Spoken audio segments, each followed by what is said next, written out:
Le ministre italien de la Justice a fermement défendu la position du gouvernement de libérer et de rapatrier un chef de guerre libyen recherché par la Cour pénale internationale. Au Parlement mercredi, Carlo Nordio a évoqué un immense gâchis de la CPI. Le premier mandat d'arrêt était complètement erroné parce qu'il ne comportait pas la date du crime. Et si nous ne l'avions pas remarqué? Et si nous avions envoyé cette demande à la Cour d'appel italienne?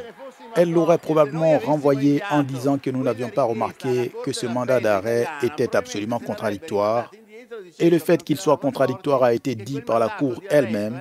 Je répète, parce qu'ils ont tenu une réunion à dessein pour changer la date du crime de 2011 à 2015.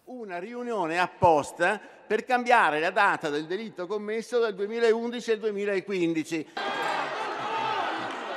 Le gouvernement italien est sous le feu des critiques de la CPI, des groupes de défense des droits de l'homme et des députés de l'opposition depuis la libération et le rapatriement en Libye d'Oussama al-Masri le 21 janvier dernier, à bord même d'un avion militaire italien.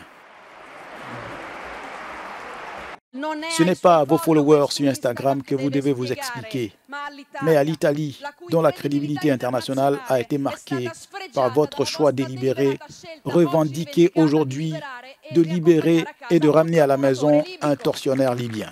Un mandat d'arrêt de la Cour pénale internationale pèse sur al-Masri, l'accusant d'avoir battu, torturé, violé un enfant de 5 ans et d'avoir personnellement tué des détenus à Mitiga.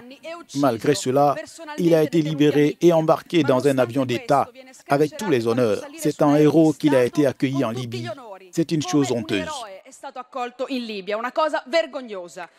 Le mandat d'arrêt de la CPI accuse al-Masri de crimes de guerre et de crimes contre l'humanité commis dans la prison de Mitiga en Libye à partir de 2015.